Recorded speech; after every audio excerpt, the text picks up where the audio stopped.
இந்தியாவின் முதல் பிரதமர் பண்டித ஜவஹர்லால் நேரு அவர்களின் பிறந்த நாளை குறிக்கும் வகையில் ஆண்டுதோறும் நவம்பர் 14ஆம் தேதி குழந்தைகள் தின விழா கொண்டாடுவது வழக்கம்.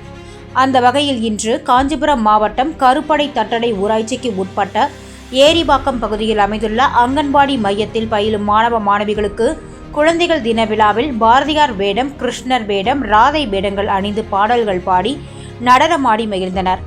கருப்படை தட்டடை ஊராட்சி மன்ற தலைவர் பொன்னா வெங்கடேசன் தலைமையில் கேக் வெட்டி இனிப்புகள் வழங்கி குழந்தைகளுக்கு வாழ்த்துகள் சொல்லி மகிழ்ச்சியில் ஆழ்த்தினர்.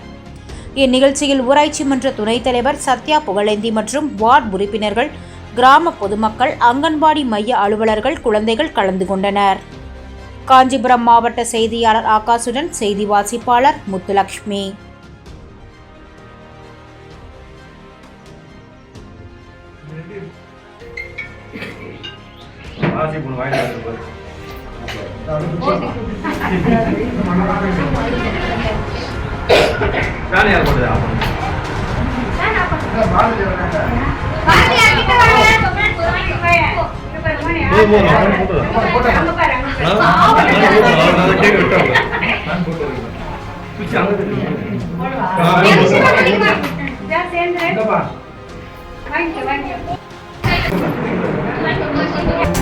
செய்திகளை உடனுக்குடன் தெரிந்து கொள்ள சான்றோர் குரல் பக்கத்தை